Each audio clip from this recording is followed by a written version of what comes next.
Welcome back to the channel. This is Trendy Storm, and you are watching fifth part of What If Naruto Has a Broken Dojutsu. If you enjoyed this video, please like, share, and subscribe to the channel.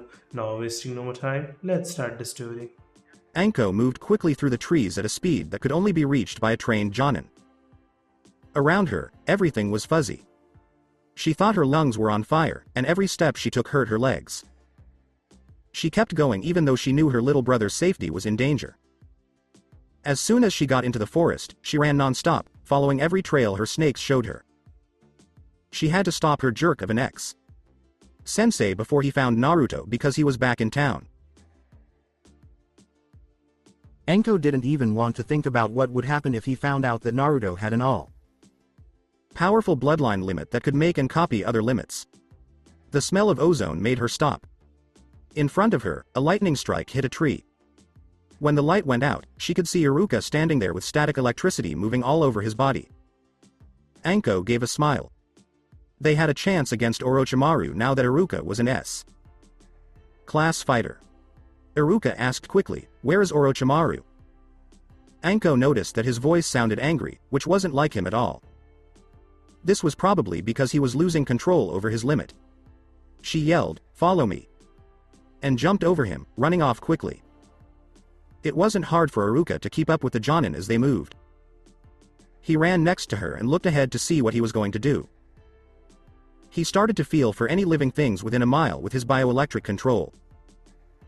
The snake might have been able to hide from his old student, but a human lightning bolt who was so mad they couldn't stand it was a whole different story. He had several signatures right away, and the patterns he could sense made them look like humans. But he scratched them because they weren't their target. They all felt like common genin. He could feel two signs as he came up to a particularly empty part of the forest. Of the two, one was stronger than Hitaki Kakashi and the other wasn't even close. Iruka yelled, "Found him!" Anko threw her snakes away and followed the guys she liked. With all of her snakes, Iruka looks like a bloodhound on steroids. How else could someone find Naruto after pulling a joke on him? Kabuto watched as his master paced the tree branch he was standing on. The snake man's face was oily with a sneer that was easy to see. After his battle with Naruto-kun, he healed and had both arms again. The ninja with silver hair found himself chuckling. What happened today made them want to be happy, right? Why did Sasuke use Orochimaru so well?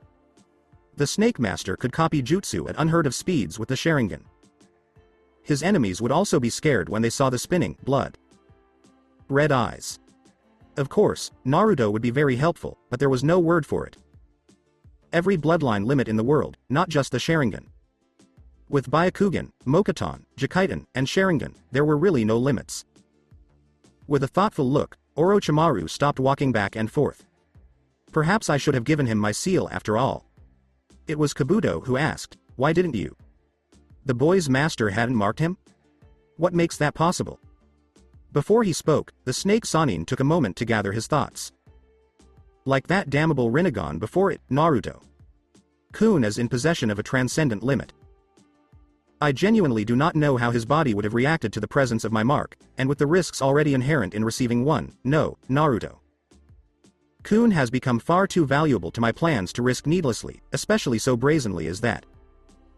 Since the Kyokugen was now their new target, Kabuto couldn't help but wonder what his lord had planned for the Uchiha and Haruno. The traitor Sanin thought about what to say for a second longer before answering. They can still be useful, and Otogakure still has a place for them. But for now, we'll focus on Naruto-kun. Kabuto, I need you to sneak into the Hokage Tower. Find me every piece of information you can about this Kyokugen. Of course, Orochimaru. Sama, Kabuto said, his glasses shining in a scary way in the dim light. Something suddenly smelled like ozone hit Orochimaru in the nose. Above him, a storm started, with dark clouds and loud thunder. He looked up and could feel the very small amounts of chakra in the lightning that flashed across the sky, but it was so weak that he could barely feel it at all. Whoever thought they were actually hunting him, the greatest of the Sanin, was clearly very good at Raiden Te.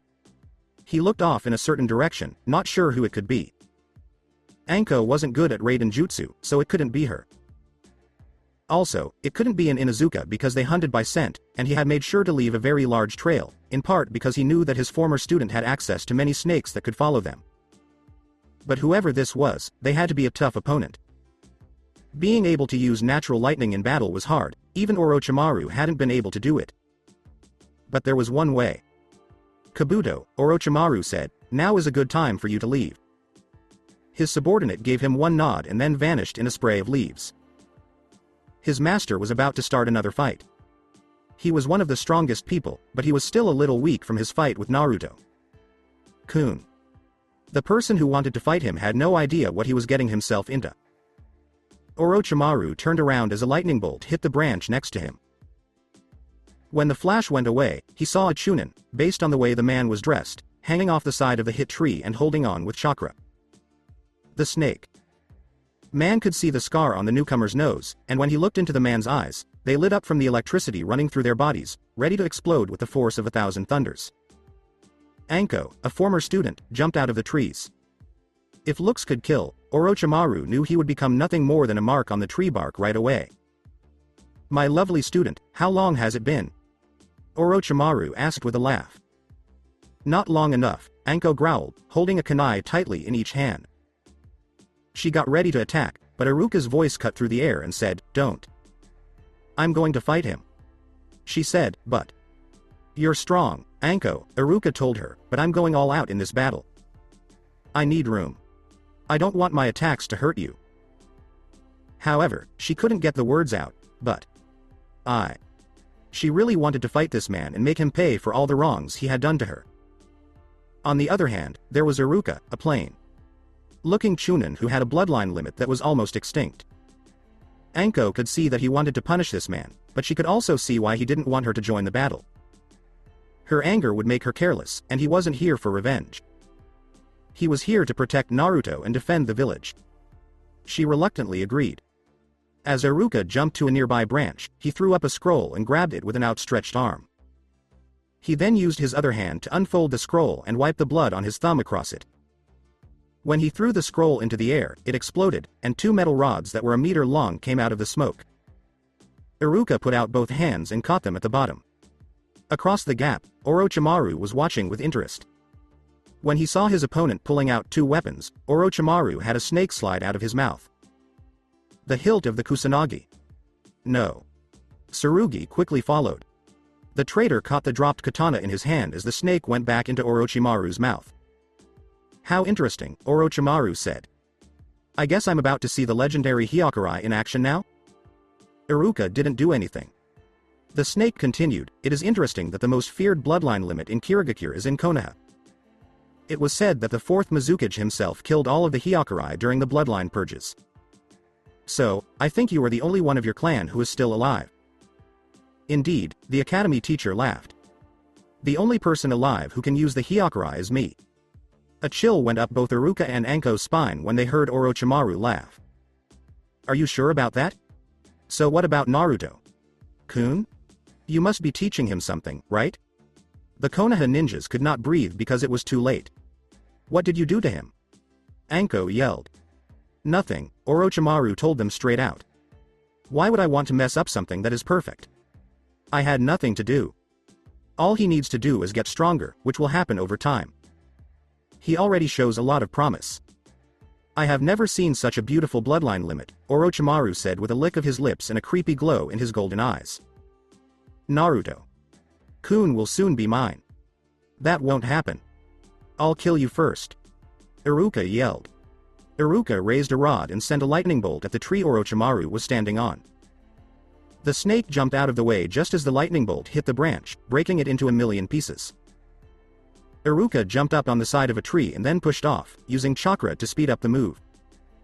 As Orochimaru reached the top of his jump, Iruka met him in the air.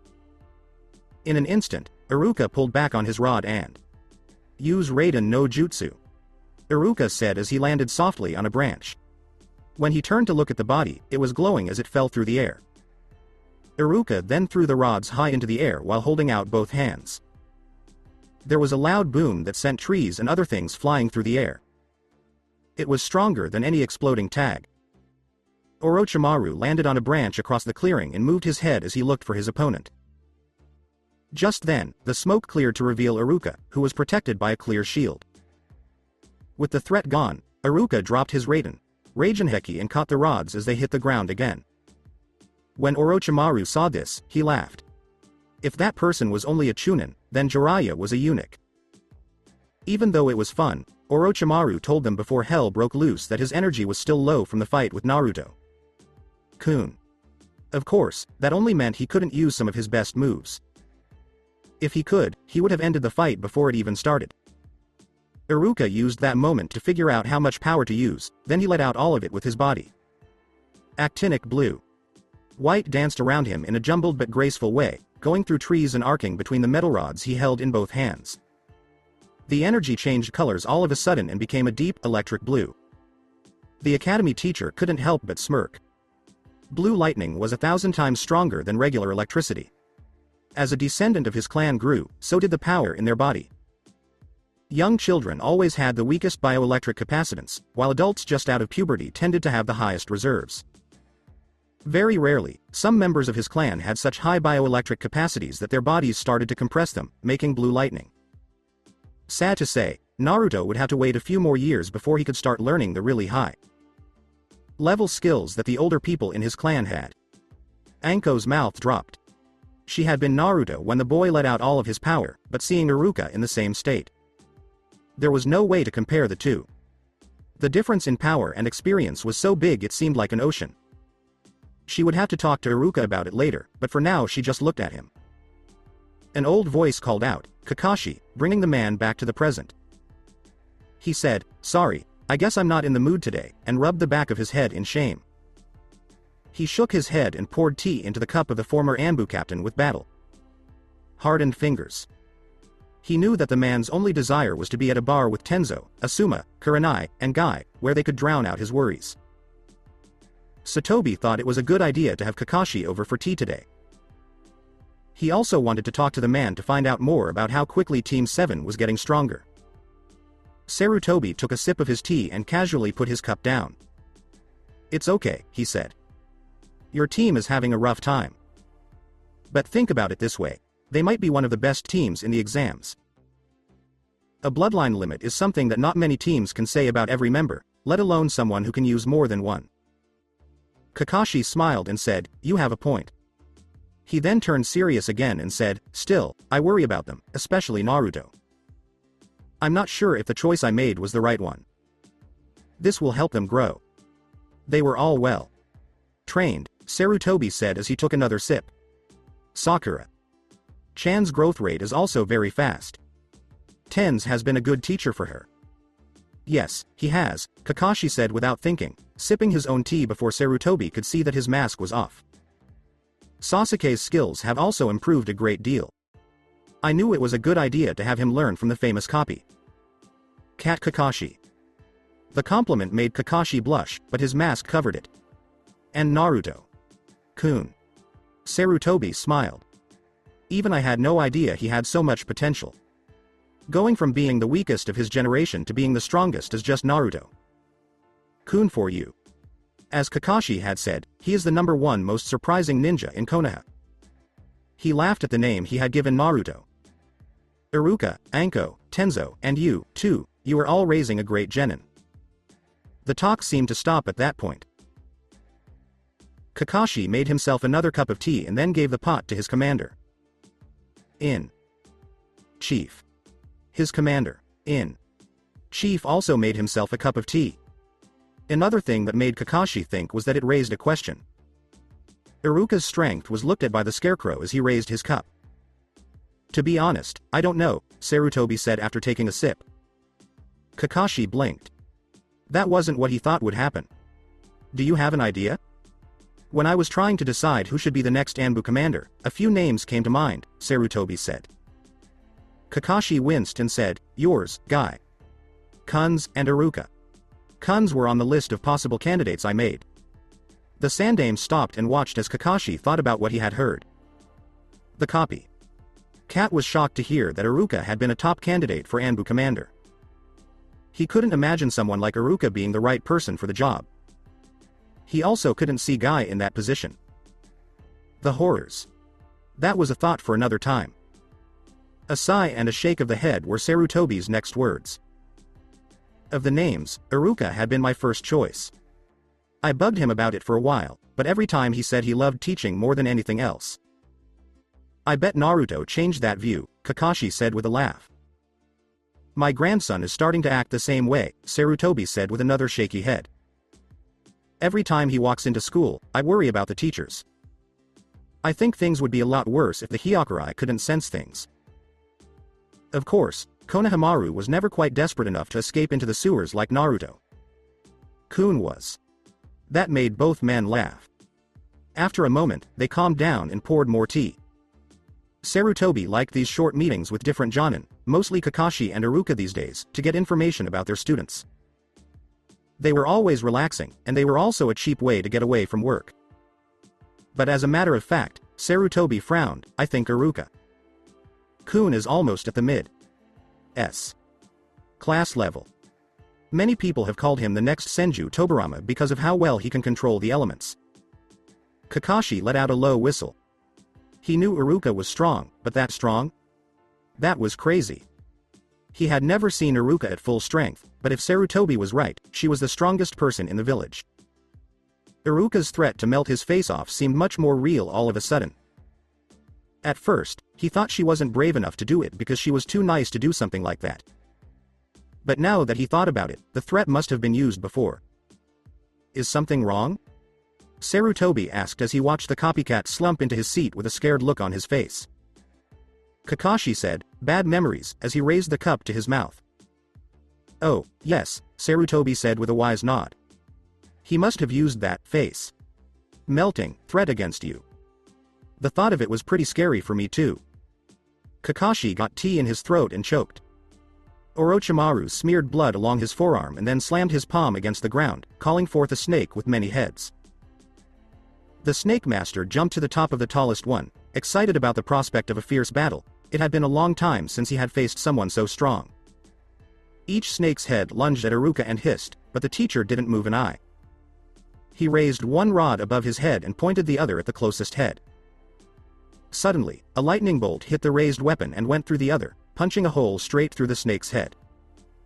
The other three heads hissed in pain and scuffed around for a moment before attacking again as one in anger. One head came at him from the side with its mouth wide open, but Iruka just jumped out of the way and slammed a rod deep into its skull. The head hissed in pain and reared back as the next head snapped at him from above, but Iruka dodged quickly and hit the roof of its mouth with his other weapon. But the third one, which had dug its head into the ground, caught Iruka off guard, throwing the man into the air. The snake's head dove forward, its mouth wide open, ready to eat him. Iruka, however, just smiled as he threw a kunai at the space between its two nostrils and then a bolt of lightning into its open mouth. The hiss of pain sounded strange and was muffled as the jaws slammed shut in reflex. When Iruka landed, she turned and saw all three heads come together and horn up in anger. The Chunin smiled and made a single hand seal. Suddenly, lightning from the clouds hit all three metal points on the snake's heads at the same time, and the huge summoning went away in a puff of smoke. Orochimaru's eerie voice echoed around the clearing and said, interesting. That storm cloud must be a result of your own jutsu, I think. Iruka turned his head as he searched for his target, trying to find the man's bioelectricity. He could feel the electricity flowing through Anko's body, so he didn't have to look to know that she was nervously biting her nails. The cloud was actually made by a jutsu. Before Iruka went to the forest, he knew that he would probably have to fight the snake Sannin, so he used a large fire jutsu to make cumulonimbus clouds. For a human generator of his type, the cloud made his abilities much stronger, but it was very hard to do while he was in battle, at least not without getting hit by an enemy. Is something wrong with it? Iruka replied. The jerk needed to keep talking so he could get a general idea of where he was. Orochimaru laughed and said, of course not. I haven't had so much fun in a long time. There aren't many strong opponents, after all. That's what being on top of the world can do to you, Iruka said next. As an attack, Orochimaru's bioelectricity was quickly coming at him from below. Iruka smiled and slapped his hands across the ground. This is Raiden's Kanmai no Jutsu. He yelled. Electricity swam across the ground, going and coiling and cracking as it went. It was directed enough to affect the area. In the bright blue light, Orochimaru shot out of the ground and avoided getting electrocuted. In response, the missing Nin swung Kusanagi outward, and the blade extended almost instantly. Iruka jumped backwards to avoid the deep cut in the ground in front of him. In the blink of an eye, he bent his legs backwards while doing a single hand seal, just missing the long blade swipe. As he did this, he touched the ground and sent a spinning stream of electricity through it towards Orochimaru. The Snake Master jumped to avoid the As the pieces fell, an Orochimaru with broken limbs and burned flesh slithered out of the old one's body. With a quick release of chakra, the new one came out whole and unharmed. When she got back to where she was in the trees, Anko fought the urge to throw up. Orochimaru opened his mouth, and several snakes slithered out. Then those snakes opened their mouths, and even more snakes slithered out from those, until there was a tangled mass of wriggling serpents heading toward Iruka. The man frowned as blades came out of those snakes' mouths. Drawing just one senbon made its purpose clear right away, as hands flashed through hand seals as it was thrown. Senbon Cage Bunshin no Jutsu. One senbon turned into thousands, but Iruka wasn't done yet. He made one more seal that was all his own. Raiden. Raijunsu. Electricity shot out to grab the senbon, which was a huge, complicated web of metal and lightning. The electric threads easily cut through the snakes, cutting them into bloody pieces before they even got close, which tore Orochimaru's Senja Hojin apart. The attack also cut through Orochimaru, and his arms vanished in a red mist. He had to shed his old body a second time. But as the empty shell hit the ground, something different about this new shape stood out. Orochimaru's body from the waist down now looked like a snake's tail instead of legs. As he got close enough to fight Iruka, Iruka put out his hands and told him to get his weapons. Electromagnetic forces pulled the metal rods through the air and into the hands of their master. Iruka felt metal hit his hands just in time to block Orochimaru's attack. He pushed it to the side and hit Orochimaru in the head with his free arm. He tried to go through with it, but the Sanin's tail reached under his guard and tripped him. As the Sanin punched the ground where Iruka had been, cracks spread out from the point of impact. Iruka rolled out of the way. The teacher at the academy kept rolling even after the tail hit the ground and another fist hit him next to him. That did, however, give Iruka time to prepare another attack. He hit Orochimaru straight in the chest, sending the snake man writhing in pain as he fell backwards. Anko had to clench her fists tight back in the forest so she wouldn't chew on her fingers. Come on, Iruka. Kun. Even she felt scared as she watched this fight. You fool. Along with his speed, Orochimaru let out a roar. She did a handstand and jumped out of the way as the Snake Master hit the ground. After that, he jumped to the side as Kusanagi made another path of destruction. As he stood there, Iruka looked through hand seals. Futon. Daitapa. The Sanin was thrown across the clearing by a strong wind. Iruka whispered to himself, "Good, now I have room to work." He then pulled out his weapons and stomped them into the ground. As lightning struck the rods from the clouds above, the electricity arced back up and into Iruka. As Orochimaru stood up, he saw what was going on. His lower half returned to normal, melting and reforming at the same time from his previous form as a snake's tail into a pair of, somehow still dressed, human legs. The traitor knew that he was going to finish this.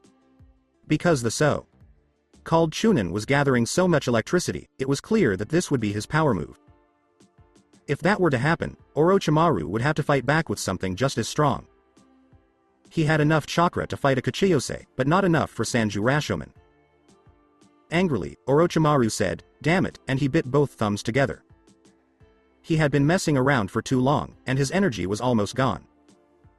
Orochimaru hoped that the Umino's attack wouldn't be too strong and would instead be able to break through his defense. Iruka took out another scroll while the electric blue danced around him. A swipe of his blood made a pair of weights appear that looked like the ones Lee and Guy were wearing. They hit the ground so hard that they made a hole in it. Why is he there? What did Anko ask? Why would you take something like that out? Orochimaru got his hands ready while Iruka put them on. Iruka held out both hands when he thought all the plans were ready. Another lightning strike hit the rods, and the dance went on as the electricity was sent to Iruka's hands. Between the Chunin's hands, a ball of light appeared and got bigger as more electricity flowed into it. Iruka told Orochimaru, "I've only used this once," as his attack made a lot of noise. "I had told myself I couldn't use that attack. But I'll make an exception for you." "What is that?" As Ino looked up at the stars, she said. It wasn't dark enough for 10 o'clock at night. TCH. Not good. Shikamaru muttered something, but he chose to ignore it as he walked on. Not happy with that answer, Ino jumped up into the trees, which made her team very angry. With a grunt, she pulled herself to the top of the tree and sat down on the highest point.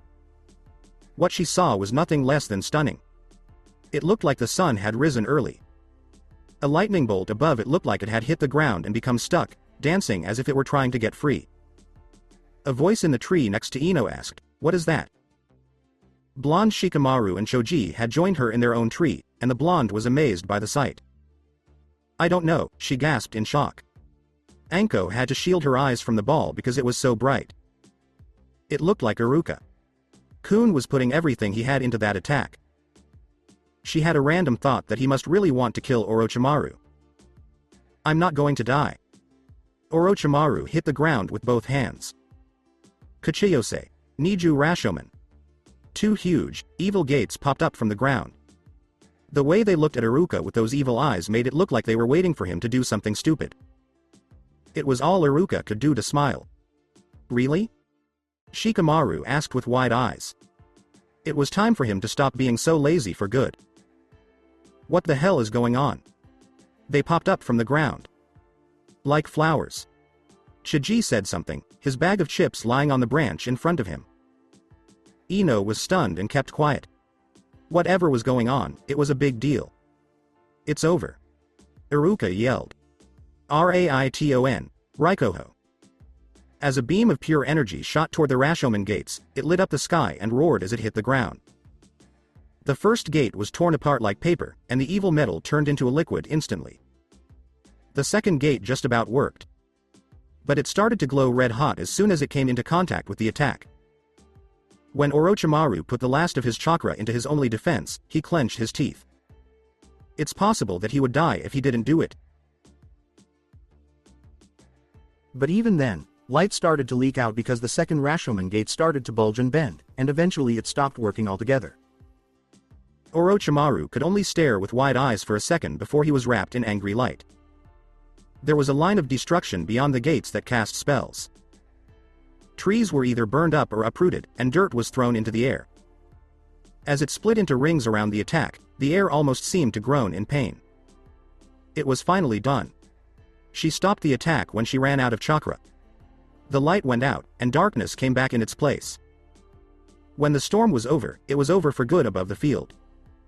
Silence took over where the lightning had left off. After a light breeze moved the clouds and smoke from the battle away, the night sky was filled with stars. Iruka. Kun. Anko cried and ran to the scene. When she got to him, he was on one knee, panting and covered in sweat. But they were both shocked to hear a faint laugh. It was still true that Orochimaru was alive, but half of his body had been burned away in the attack. That damage didn't matter though, because the snake shed its skin one last time and fell to the ground.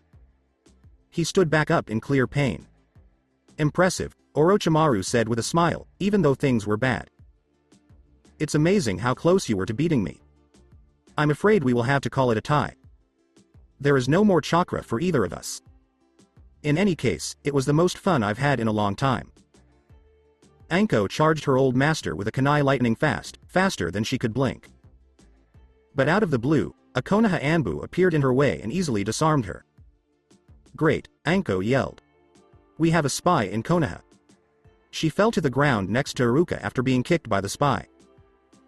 "I can see," said Orochimaru, "why the Yondaime Mizukage went to such personal lengths to exterminate your clan." Iruka growled at the missing Nin with the pale face. It would have been beyond foolish to send anyone less than a cage to finish them. "I'll kill you." Anko screamed, but Iruka grabbed her hand and stopped her. Her heart was heavy with the need to finish what she had begun. She couldn't find the right words to describe how she felt about seeing her master again. She just wanted to kill the jerk and then spread his guts all over the forest to make it red. For what he did to her, she would settle for nothing less. She had to think about Iruka, though. She would have been able to kill this crazy man if it weren't for this traitorous Anbu. But if she turned against the Chunin, this spy would have no trouble killing him. If she let that happen, Naruto would never forgive her. Iruka told her, the Anbu would be too much for you. This one made him feel bad, and he wasn't going to run away from it. I know, she said in a whisper, but not eagerly. You'll have to forgive me for cutting short our little reunion, my former student, said Orochimaru. But I'm afraid have other matters to attend to. Right then, the fake Anbu showed up next to his master, and then they were gone in a cloud of leaves. We were lucky, Iruka said as he stood up straight. If that one had been looking for a fight, it would have gotten ugly. As she stood next to him, Anko didn't say anything. Iruka shook her head for a second and then hunched over. If wouldn't be too much trouble, Iruka asked with a wry smile. Anko gave him a shrug and put his arm around her neck. Being chakra weary was a pain. They started their long journey back to civilization to report to the Hokage without making any more noise. She was glad it was dark, though, because Iruka might have seen that Anko's cheeks were red. What on earth was that? Choji asked, long after the lights were out. Team 10 was still talking about what happened in the trees. He scratched the side of his face. Judging by the way that Storm disappeared right after, and how those gates appeared out of the ground, I guess a battle of some kind. Do you think it was a genin? Ino asked, having doubts herself. Not a chance, Shikamaru told her in a way that wasn't typical of him. For most Chunin, just calling those gates would be too much chakra to handle. A genin would be even worse. Afterward, that blinding light had to have been an attack. For it to have been able to get through those gates, it must have had an even greater amount of chakra. Yes, Ino said. So, who do you think did it? Under his breath, Shikamaru said something that sounded like, troublesome. It would have to be somebody A class ranked or higher. Ino rubbed her chin in thought and said, but that doesn't answer who it was. Alright, here's an idea. Hey, why are you fighting? Let's go ask those guys, and then run for our lives while they try to kill us too. It was clear that Shikamaru was being sarcastic when he spoke. Ino let out a sigh. Fine. Then let's keep going before someone else finds us. Kabuto said, Orochimaru. Sama, I saw the whole battle. He took off the mask he was wearing. It was quite the show. Indeed, Orochimaru said with a smile as he leaned against a tree. Everything hurt. Had I been at full strength, I would have finished him, but my battle with Naruto Kun before had worn me out already, leaving me with only 2/3 of my original reserve. I see, Kabuto said as he adjusted his glasses. You have to admit that the Hyakurai is a great bloodline limit, even if you were being nice to him. This is just as good as Kimimaro's Shikatsumiku.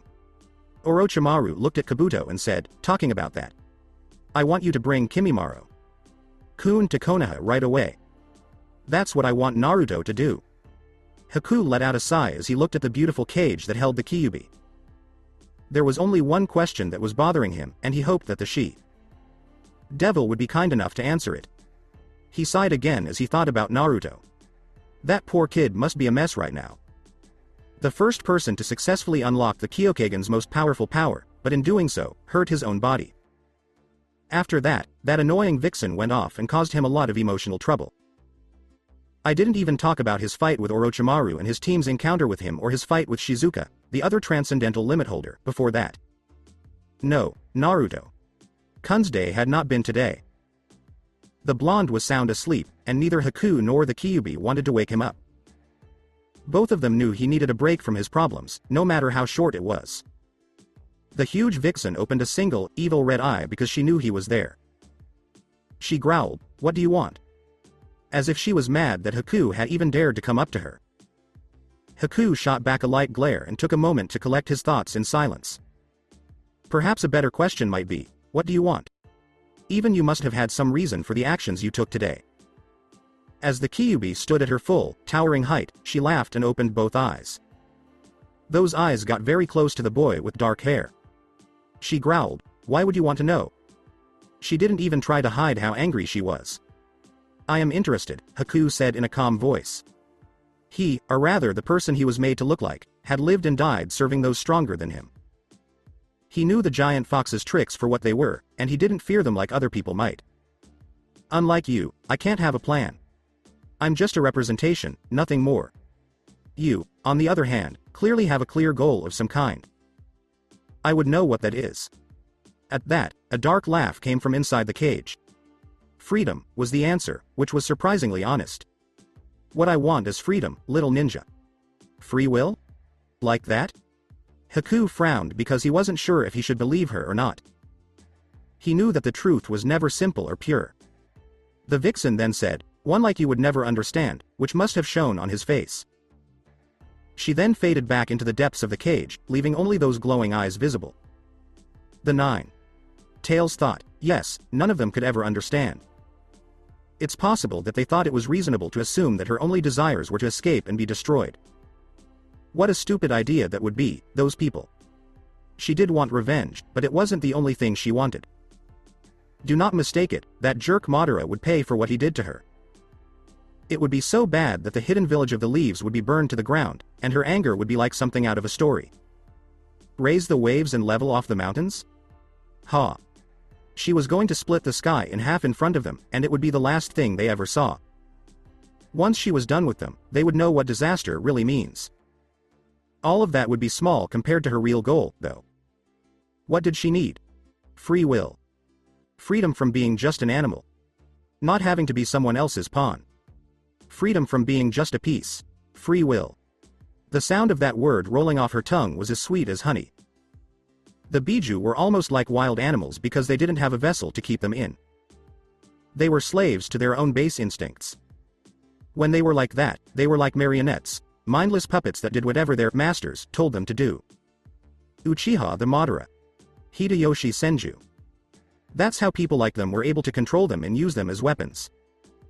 A Biju that was put inside a container, on the other hand, could feel things. Even though they had very different personalities, they all seemed to think in similar ways. Most of them seemed to change into men, but the Kyuubi herself had changed into a woman for some reason she didn't know. Maybe because of the stories of the humans? She couldn't remember when she became self-aware or if it happened all at once or over time. When the Kyuubi learned how to think clearly again, she went back through thousands of years of memories. In the end, she couldn't help but feel disgusted by what she had become. Either she had been a wild animal with no mind or a master, or she had been someone else's pet and slave. The Kyuubi would never say it, but she was envious of how the humans moved and didn't value their free will, even from birth. She didn't like them, but she was interested in them. So she kept an eye on them. I watched how they talked to each other and made decisions. She became curious at first, but then she became jealous as she learned more about what made humans so different. And to being jealous. Even more hate. She was ready to be more now that she knew who she was. And with that desire came her biggest fear. What if she could be free? If she could choose and make her own decisions, would she be able to keep that freedom? Or would she go back to the level as an animal that doesn't think? She didn't like the thought most, that the intelligence she had now might not have been a gift at all, but something temporary that could be taken away at any time by fate. That was something she would have to deal with later, though. First and foremost, getting rid of the idiot was the most important thing. It didn't take her long to start writing down all of her different escape plans. She would have to break the seal completely before she could escape and become her own person again. Just getting the upper hand on the boy would not be enough. In addition to that, she liked being a woman. It was not okay to have a male body. Which brought up her first worry: how to control the stupid blonde who was her Jinchuriki. On the other hand, Naruto himself had given the answer. He was very rude and humiliating with his Oroku no Jutsu, but the vixen was amazed at how easily men could be swayed by lust, which she thought was a demon. It was interesting that even though humans claimed to be enlightened and civilized, they were still ruled by their basic instincts like all other animals, no matter what. Oh, the amazing things that a pair of well-shaped breasts could do. After that, it made sense. She would change into a human woman. The boy wasn't a Jinchuriki, but he was still a person. He wasn't reactive to hormones yet, but he would be, whether he wanted to or not. That's why she, the Kyuubi, would be the first Biju to change into a real person. The seal was the next thing that stood in her way as she tried to get away. No one had to be a genius to figure out that the fourth Hokage had been a true artist and master at making seals. She remembered many seals from the past, but this one was by far the best. It held her to her current host. It would be a big deal to break this seal. On the other hand, that's why she was moving her container in the first place. In any case, she would bet that the fourth had been smart enough to leave multiple safety features inside the seal to stop her from trying to escape if she were a gambling woman. She had no idea where that phrase came from, but it seemed to fit the situation perfectly. She should have known that the only way to really know what those safeguards were would be to purposely set them off. The seal and Naruto were not the real problems, though. A bloodline limit, a power that was once thought to be a myth, turned out to be the real variable in her plan in a way that no one could have seen coming. It had become such a pain for her. That damnable limit had to show itself after she had been Naruto's power source, as she should have been. She might be ahead in this battle for control of the blonde right now, but the Kyuubi knew that wouldn't last forever. When the boy finally got better, there was no doubt that he would use the Kyokagen again. It was not okay with her. Someone said, "It's funny," which stopped her in her tracks. The voice of the person she planned to steal the show from. You emulate the very beings you so despise. The Kyuubi looked down and growled when it realized that Haku was still there. The boy wasn't scared off by her bare teeth, though. You claim to hate humans, and yet you so willingly choose to take on a human form. The Kyuubi slammed her tails into the gate in a fit of anger. The loud crash of metal echoed through Naruto's flooded mind, but they both knew it wouldn't stop the boy. The person who used Hyoden went on with a sigh. You truly make no sense to me. I can see that by taking on human characteristics, your strength has increased incredibly. And yet, why did you not simply stop there? Kyuubi screamed, "Be silent." Her roar was so loud that it shook the antechamber. Haku gave a soft smile as the room went quiet. As he turned away from the monster behind the gate, an ice mirror formed in front of him. He took one last look over his shoulder though before disappearing into it. You are far more like humans than you are willing to admit, he told them. Haku would never know how deeply that simple claim hit him, because his mirror was going dim as the vixen's rage filled the room. As Sarutobi took in what Anko and Iruka had just said, he roughed up the bridge of his nose with his thumb and forefinger. He now knew that Orochimaru was planning to hurt him, but he didn't know how. The spy who helped his failed student also made Sarutobi feel bad. The fact that his dishonest former student had agents hiding in his village made him feel bad.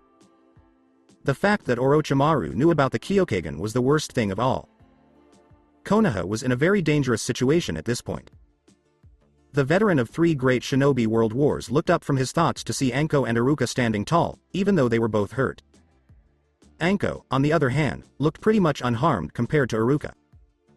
There was sadness on both of their faces. They must have both felt like they had failed at their job to protect their little brother. Figure. Anko was mad that she hadn't seen this coming.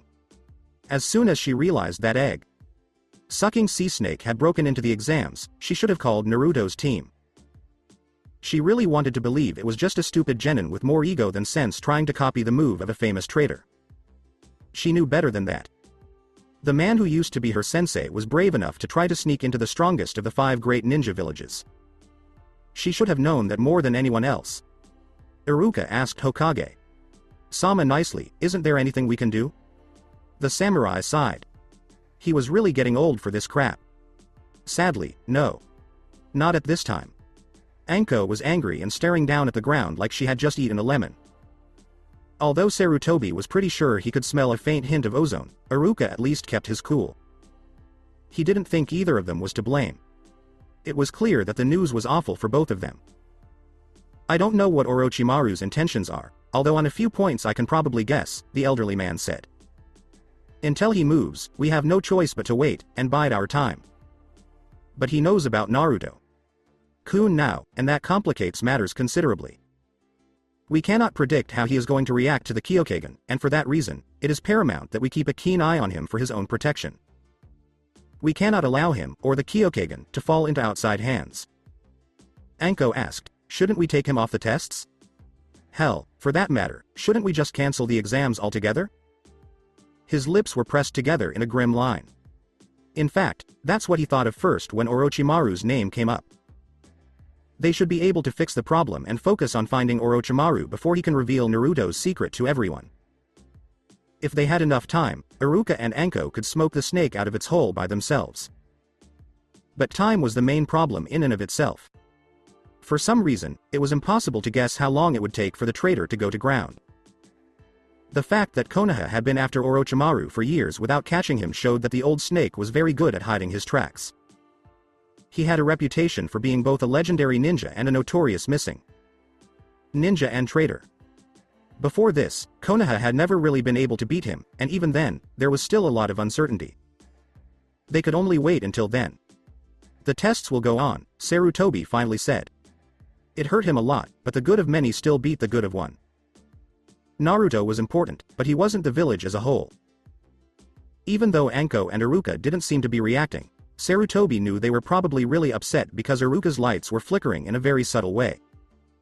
It wasn't that he blamed the man. He was pretty much telling Naruto to stay where he was. I truly hate to think like this, he said glumly, but for the good of Konoha, Naruto-kun needs to act as our bait. As long as he is involved, Orochimaru is sure to make his presence known eventually. She was about to say something, but stopped when she saw the third's tired but determined eyes. I understand, Hokage-sama. I'm sorry, you too, really I am, Sarutobi said in a low voice before getting ready. This wasn't an easy choice, and he was going to be damned if he didn't see it through to the end. But this is truly our best bet for drawing Orochimaru out into the open. I have no doubt he's taken interest in Naruto-kun and the Kyokagen, and without that, there is simply no telling when he might ever make another appearance. What if he learns how the Kyokagen can make other limits? Iruka asked, his cool barely slipping as a hint of mania crept over him. Sarutobi quietly praised the boy. He wasn't sure if he could have stayed so calm if things had been the other way around. He had told Iruka to be Anbu commander for a reason, after all. He might already know, the third said. But even so, that's still a risk we'll have to take. Iruka forced himself to swallow and say, I understand, Hokage-sama. He did get it, though. If Naruto is kept safe, Konoha probably won't get another chance like this. His little brother figure had to stay in danger so that the village could finally face its biggest mistake. But that didn't mean he had to like it. Iruka planned to put an end to this by making sure Orochimaru was dead in some way. Sarutobi closed his eyes and nodded. He knew exactly what the academy teacher was thinking. Anko, I need you to locate Kakashi and Tenzo. Bring them here immediately. Iruka, you'll do the same for Jiraiya. When the Toad Sage was mentioned, Iruka blinked in surprise. In some way, did the Hokage already know that Konoha would become such a busy place in October? Or was it just a coincidence that the last legendary Sannin member who still supported Konoha was in town at the same time? He's here? Iruka asked out loud, and he couldn't or wouldn't hide the surprise in his voice at learning that. Sarutobi nodded, a faint smile tugging at the corner of his face. He is.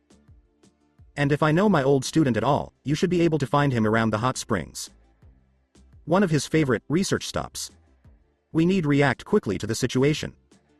Konoha is sitting on a primed explosive tag, and we need to do whatever we can to limit the damage. Once I've finished talking to everyone who's aware of Naruto's bloodline, intend to call a meeting all Jonin still present in Konoha for on how to deal with Orochimaru's presence. He sighed as he walked into the bar, his armored vest pockets tucked away in both hands. The man who used to be an Anbu was looking for someone he knew was enjoying this short break from teaching. As soon as he walked into the business, he noticed Hatake Kakashi's famous hair that defies gravity. He was sitting at the bar with a bottle of sake in front of him. He had silver hair. The Mokuton user slid into the seat next to him and said, "That can't be good for you, senpai." Kakashi looked at his former worker. Now. I've seen you partake before too, you know. He smiled and shook his head. Once in a while. And even then, I only drink enough to get a little buzz. He paused. You're really worried about them, aren't you? Kakashi thought about denying it for a moment, but in the end he just sighed. I wonder it was a smart choice, entering them in the exams. For his part, Tenzo could only shrug and tell the bartender to make him a pot of oolong tea for 1 cup. After about 15 seconds, the pot and cup slid across the counter and landed right in front of him. The person who used Mokuton smiled. That took skill. Tenzo held the cup out in front of him with both hands and thought for a moment while feeling the warm drink seep into them. He finally said, "I think it was the right choice. As fast as they've all been growing, it was really only a matter of time. As they are now, any one of them could make it. Another year, or even just 6 months. All three, without a doubt.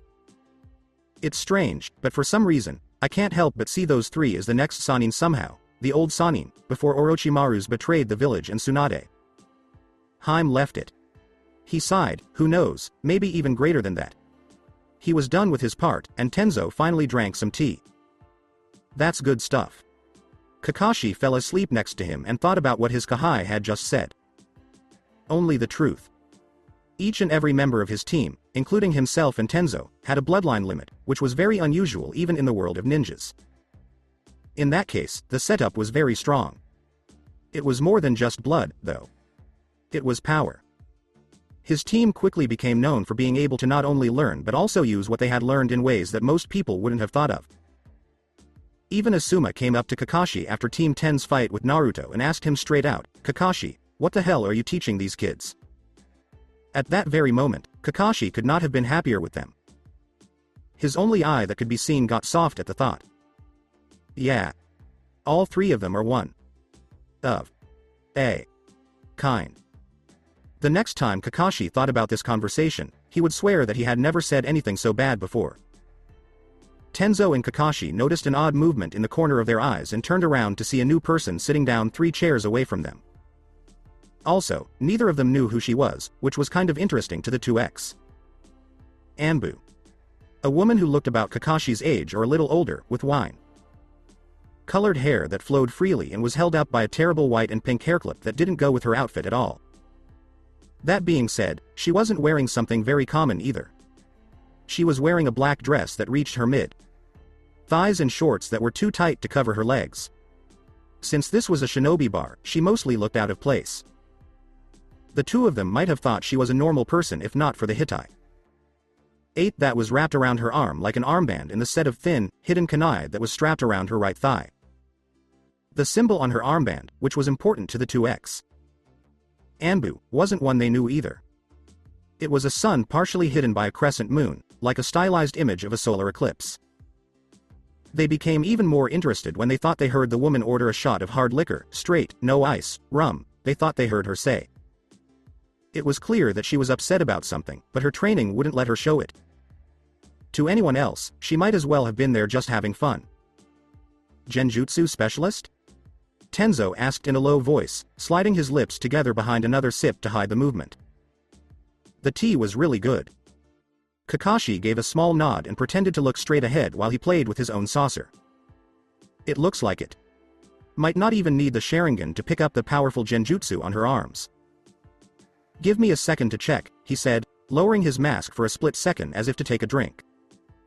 At least 11 layers on her arm. You'd need a serious Genjutsu master, just to remove them. That thing might have made Ten's whistle, because if it didn't, it would draw attention to him. Women who wore that much over themselves either had a very low tolerance for danger or were very good at what they did. Kakashi filled up his saucer with more sake. He asked himself, "Why do you think she's here?" He replied, "Has to be for the exams," and then he took another sip. Don't get too many visits from unallied nations otherwise. True, Kakashi said with a vague nod. Tenzo looked out of the corner of his eye and took a closer look at the hairclip. It may sound cliché, but kunoichi who were very good at genjutsu liked to wear hairpins that were poisoned. Some things were different, but... At that moment, he understood the big mistake he and Kakashi had just made in their first analysis. That wasn't a hairclip. It was Flower Mantis. It looked right at them with its eyes open. Oh, crap. The woman then stood up, turned around, and smiled sweetly at them, as if to confirm Tenzo's fears. That made even Kakashi tense up. That smile was too sweet to ever be innocent. It made her feel worse as she got closer, even as she almost sashayed over, her hips swaying sensuously as she moved to stand between them. Both Jonin shook uncomfortably and moved to the edges of their seats, ready to run away. But when she put her arms around their necks, that hope was dashed. "Checking me out, boys?" she asked with a sly, maybe too sly smile. "Should I be so flattered?" I guess it depends," Kakashi said, his normally calm attitude leaving him when he needed it the most. "We were just appreciating your—" He stopped, struggling to find the right words. There were some things about women that men could really like, but I bet they would never be that suicidal to say it out loud. "Oh, I see what you were up to," she said with a smile. "We are shinobi, after all. It's what we do." Suddenly, her face changed from being playful to being very serious, almost angry. "I do not, however, like people's gazes fixing rudely onto certain parts of my body." After a moment of confusion, Tenzo blinked and turned to look blankly at Kakashi. There, he saw the Hitaki's mask showing the faintest signs of an embarrassed blush. That's not good. While he was looking at the genjutsu on her arms, his senpai must have sneaked a peek at the woman's big bust. Tenz fought the urge to wince. Things were not going to go well. The woman turned to face Tenzo and said, "I'll spare." The former Anbu was so relieved that he almost fell over. Some battles were just not meant to be fought. After a moment, she looked back at Kakashi. "You, on the other hand." She grabbed his head quickly, faster than the former Anbu captain could react, and slammed it down hard enough on the bar counter to dent the mahogany paneling. After a short time, she was back to smiling sweetly again. "Have a nice night, boys." She grabbed her shot glass, drained it all in one swallow, and then walked out of the bar without even the slightest hint of being drunk. Tenzo was dumbfounded. He looked at Kakashi with wide eyes. Right then, Kakashi was carefully pinching his broken nose to stop the bleeding. Tenzo couldn't help but laugh, which made Kakashi sad. "You really do have bad luck with women, don't you, senpai?" "Shoo up," Kakashi growled, or should I say gurgled. It's likely that Tenzo would have said more if the doors to the bar hadn't suddenly burst open, revealing Anko, who looked upset, hurt, and breathing heavily. Kakashi shivered as he remembered the time Guy had challenged him to see how many times he could run around Konoha without stopping before he passed out from exhaustion. Anko looked even worse than that, though. Everyone in the bar stopped when someone walked in quickly and loudly. Everything that was being said stopped, and there was a sudden, deafening silence. Some people, mostly Jonin, sensei visitors from other villages who were here for the exams, didn't know who this woman was. They were confused about why she would just walk in here like that. People who knew her, on the other hand, were on edge as soon as they saw how badly she was hurt. What the hell could have happened to make Mitarashi Anko act that way? Plus, how long did they have to know about it before the poop hit the rotor blades? She gasped for air as she limped across the floor to the two company leaders of Team 7. Kakashi. Tenzo, she muttered, looking very serious even though it was clear she was out of breath. Hokage's office. Now. The bright little mantis said, "Don't worry, senpai, she'll be fine," as it scurried down to land on her shoulder. On the other hand, Jizenka was not so easily calmed down. As she walked through Konoha, she couldn't take her mind off of her student, who was actually her niece. The Jonin of Hakubogakure no Sato, the village hidden in the twilight, only had that one girl left to call family. Jizenka would never forgive herself if something bad happened to Shizuka. The mantis begged, waving its scythe like legs to make its point clear. "Come on, senpai. Cheer up." Jizenka was worried, but she couldn't help but smile at how happy the bug was. "Nemu, I have a lot on my mind," she said with a frown. "I can't help worrying about Shizuka. I'm so upset about what your aunt told me last time. Her match with that blonde boy didn't go well. If only she wasn't so." She paused, trying to find the right word.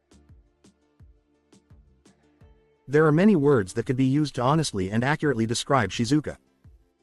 She was whimsy and almost careless, which didn't bother Jizenka all the time, but there were times when it did. Although Jizenka had tried many times to teach Shizuka not to be stubborn and proud, she had little success. The word, humble, just wasn't in that girl's vocabulary. And then there was that mean side of hers. Jizenka had long since come to terms with the fact that her twin sister's daughter would always hold a grudge against the people who killed her father. She never seemed to understand how hatred works, though. Even if that boy was the son of the Yellow Flash, the person who killed Susuke Retsu, what good could killing him do? There is only more death, hate, and revenge that can come from getting even more angry. Jizenka knew from experience how hard it was to let go of anger, but as a shinobi, she was a professional. Yes, Namikaze Minato had killed her sister and brother in law in battle, but she had never done it because she liked the man. They were on opposite sides of a war, and that was the end of it. In the end, it didn't matter. Jizenka tried to talk sense into the girl, but Shizuka was angry and wouldn't let go of the perceived slight of her father's death. Jizenka was thinking when Nemu whined, "Senpai." This woke her up. "Oh, sorry, Nemu. Just thinking." It said, "It's okay." Then the little bug grabbed a fly that got too close and started eating it right away. It made Jizenka roll her eyes.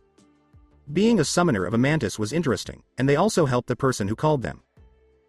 Their contract was one of the most sought after because it gave extra high level jutsu.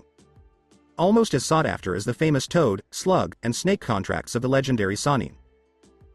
Jizenka was only able to get this contract because she was very lucky. She groaned. "I suppose we might as well go back to the hotel. I just hope your aunt has better news to bring us."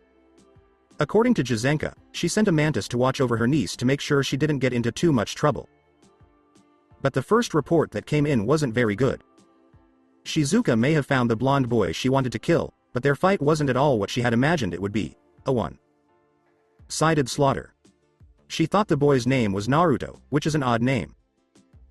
According to Kiku's report, the boy had a bloodline limit that no one had ever seen before. At the time of that report, Shizuka still hadn't woken up, maybe 30 minutes after the battle. Since then, Jizenka has been doing her very best not to lose it.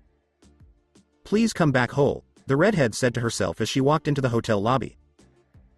Anko, Kakashi, and Tenzo stood at attention in front of the Hokage like soldiers getting ready to fight. They would give their lives for their village at the sound of a whispered order. They would listen to anything the Hokage said. The news they were about to receive would not please them, unfortunately. "Orochimaru knows about the Kyokagen," Sarutobi said straight away. There was no point in making nice about it. This was too important to avoid getting to the point. Like they always did, Kakashi and Tenzo's eyes got really big. They could already feel the effects of what might happen racing through their minds. It was important enough that Orochimaru had gotten past the village's security without being seen.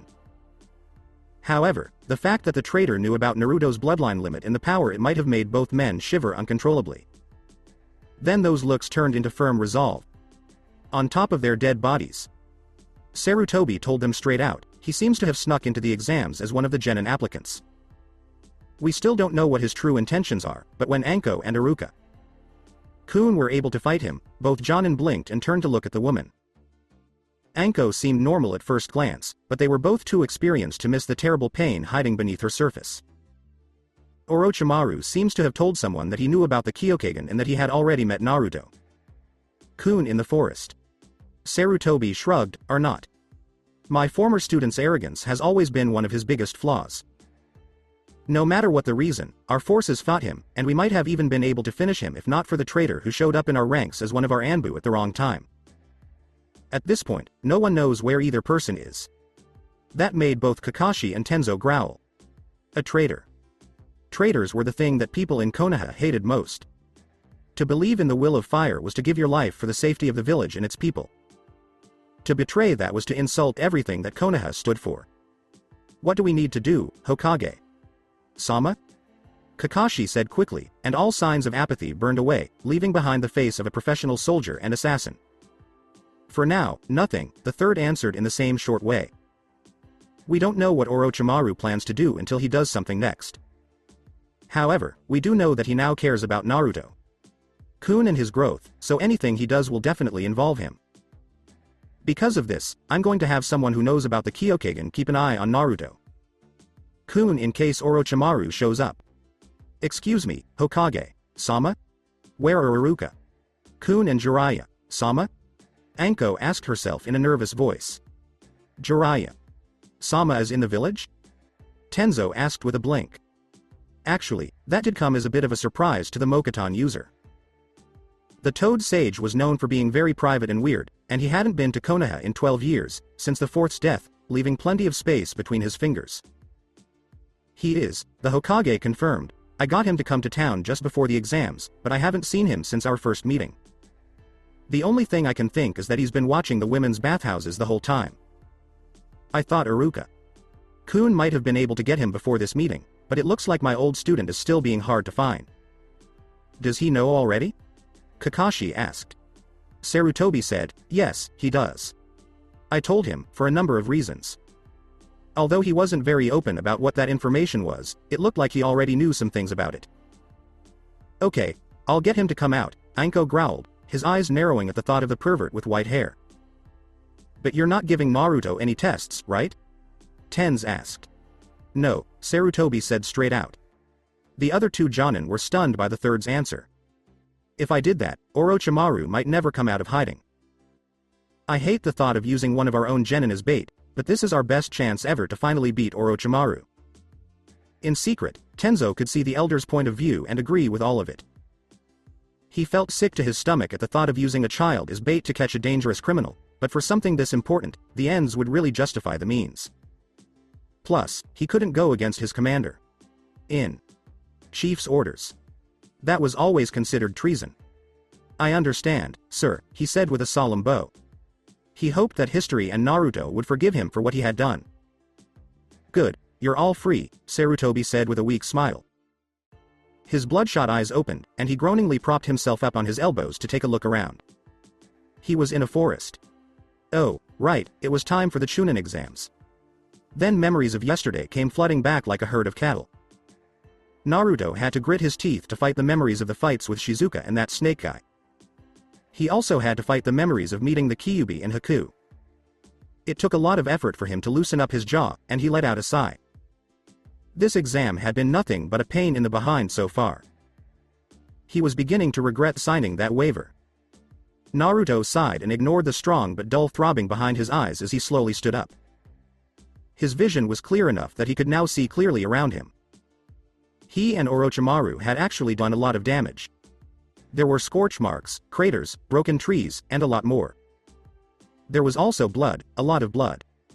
It was probably his, since he couldn't remember hitting that snake jerk hard enough to make him bleed that much. When he saw Sasuke and Sakura, he got scared for a moment because he knew how close they were to being hit by a bullet. He rushed over to where they were unconscious and slapped them. Sasuke's body was the first one he reached. The Uchiha usually looked perfect, but now he didn't look so good. Dirt was all over his skin and clothes, and the hair that all his fangirls seemed to swoon over, but Naruto always thought looked more like the back end of a duck, was covered in leaves and twigs. Naruto tried not to laugh. Sasuke always seemed to take pride in how he looked. If the jerk could. Then the fun stopped like a switch. The Uchiha's messy appearance was funny, but Naruto was more worried about his fever and that nasty looking bite wound on his shoulder. What was worse, Sakura-chan seemed to be having the same problem. What the heck did that jerk do to them? He yelled, not caring at all about anyone who might hear. Or rather, he wasn't aware that the second test was still going on, which hit him. The blonde turned pale and quickly turned his head from side to side, looking for anyone in range. He sighed, that's good. The boy looked up, trying to figure out what time it was from the sky above. That's strange. He thought. From the stars, it looked like it was at least several hours before dawn, but to the blonde, everything seemed as bright as day. He was surprised that no one had seen his team. They had been out in the cold for so long that someone who wanted to cut down on competition could have easily slashed all three of their throats. Maybe the bottle's huge amount of chakra and jutsu had scared them away? It wouldn't have surprised him. Naruto worried for a split second about Shizuka, but that was it. He may not have wanted her to die, but it was still hard to feel sorry for someone whose only goal was to kill you. On the other hand, that girl was as stubborn as a goddamned cockroach. She might still be alive, and another team might have caught her. Naruto didn't know, and after everything he had been through, he didn't care either. All he cared about right now was getting his team to safety and never running into that little psycho again. Naruto let out a sigh. His team. The three of them needed a safe place to stay and rest, preferably somewhere hidden. Shizuka may have been dealt with for now, but there was also Gaara to deal with. For someone who was already completely crazy from not getting enough sleep, the fact that it was the middle of the night wouldn't matter at all. For the first time in a long time, Naruto put his fingers together in a cross shape. With a burst of chakra in the name of a technique, 4 clones appeared, one to carry each of his teammates' shoulders and torso and the other their feet and legs. The real Naruto, meanwhile, was busy gathering their supplies. The hiding place Naruto finally chose was in the ground, in a depression under the base of a tree. It was like a small cave all by itself, and the other trees around it made it hard to see. It wasn't very deep underground, but it was safe from the weather and, more importantly, it could be defended. Naruto had the strangest urge to call the hollow a den, so he put his unconscious teammates in the farthest back section. The first thing he did was probably unnecessary: set a huge number of clones to work building a detailed network of traps throughout the area. Once they were done, each clone disappeared so that they wouldn't set off another clone's trap by accident. Naruto blinked and found himself with the memories and information of. He saved the best trap for last, though. It was right outside the den and consisted of a minefield of exploding tags and other dangerous items that would ruin the day of anyone or anything stupid enough to enter the clearing. He let out a sigh of relief and leaned back against the entrance wall, which was hidden by one of the big tree roots. Forcing himself to relax, he looked out across the clearing and beyond, his red eyes almost glowing in the darkness. So far, he hadn't sensed anyone nearby, just a few animals, nothing dangerous enough or close enough to set off one of the traps to justify killing. Naruto was mad at her for hurting him, but he was glad that the Kyuubi had at least given him better senses. He could see so well that it might as well have been noon for him, and he could hear the water running in a brook from a distance, even through the louder sounds of the nightlife. His nose was also better than any in Izuka's.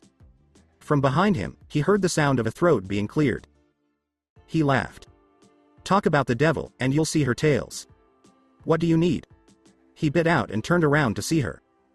The humanized vixen was leaning forward on a root with her arms crossed in front of her. Oh, nothing, she sang, so innocently that it was impossible to believe. He opened his mouth in anger, but he forced himself to sigh and drop the subject. Getting into a fight with the jerk right now would be pointless. Fine. How long does it take to go back to the Kyokagen? Why? He asked. The momentary pause in her expression made him smirk to himself. Was he really becoming Sasuke now? After that, it was gone so quickly that he would have missed it if he hadn't been looking. Then came that annoying smile. Indeterminate. His jaw twitched, which meant, like hell, I'm telling you. He said, tell me now, or I'm switching back right away. Even though she seemed proud, Naruto knew that she both knew how weak the Kyuubi's control over him really was. Maybe a week. She knew he knew too, which was unpleasant, but she had no choice. Maybe a little more. That didn't make him feel better, though. She might have been lying on her behind to stay in charge for as long as possible. Naruto wasn't the smartest kunai in the pouch, but even he could see that she wanted to stop him from using the Kyokagen for as long as she could. Little dog, why are you getting out of your kennel? I know you very well and you wouldn't come out just to check on me. How rude of you to say bad things about your benefactor. The vixen didn't show that she was offended by her host's words. She just clucked her tongue in a way that made him mad every time. If not for her mysterious smile, the Kyuubi might have looked angry at him. Maybe I should kiss you to make you think twice about what you said? No, I'd rather play tonsil hockey with sharks that are hungry before that happens. Now that's not very nice, she spoke back, pretending to be angry. Naruto just looked at her with a blank, unmoving stare. He thought that her good mood must have come from the way he was using her chakra, which gave her the power to talk to him. You know, Naruto said as he leaned back against the hard earth wall and put his hands behind his head to make it look like he wasn't paying attention, the Kyokagen's got some pretty wild powers so far. But what about yours? Besides the better senses and maybe the bigger reserves. He shrugged, as if it didn't matter. Well, I haven't been impressed yet. The Kyuubi laughed, which didn't make sense. And here I was worried we might not even get to that topic. Naruto pursed his lips as she stood up. At least now he knew what the hell she was doing here. All the abilities I give come from having unlimited chakra. No one on this planet can compare to my power. Not even the other tailed beasts are as powerful as I am. Trying not to show his anger, Naruto took his hand off of behind his head and spun it around in the air, as if he was bored with her speech. Yeah, that's great and all, but what does that do for me? He asked. Please be quiet and don't talk over me, she said, her voice briefly hardening with irritation. I'll tell you. first, you need to learn how to focus the chakra I gave you. Usually, I'd say just try it, but this close to your little killing field. Was Naruto imagining things, or did she really sound respectfully wary just now? I wouldn't really suggest it. If you lose any control of the power, it could set off all of your flash papers. If any of us survive, well. She shrugged, as if the thought of being blown to pieces didn't bother her. Let's just say I would rather not have to rebuild your whole body almost from scratch, if I didn't have to. Naruto really didn't know what to say in response. If someone said that, what would you do? Instead, he shook it off and asked, so what happens when I do compress it? The human-shaped vixen smiled wryly, you create fire, or at least something roughly akin to it. Just as the process of condensation will turn vapor into water, my chakra, so compressed down upon, will begin to take on a more fluid state. It will not remain that way, however, as for reasons even I have, she groaned, as if reluctant to admit it, never fully understood, on the slightest contact with air, such chakra bursts immediately into flames. She shrugged, dismissing the oddity, fuel for the fire. Continue to feed my chakra to the flames, and they will continue to burn. Stop, and so will they, instantly. That is the most basic technique I will need you to learn. Once that is done, I'll be able to teach you more advanced abilities, but until then, you will need to learn the first step, compression. He looked down at his hands for a moment.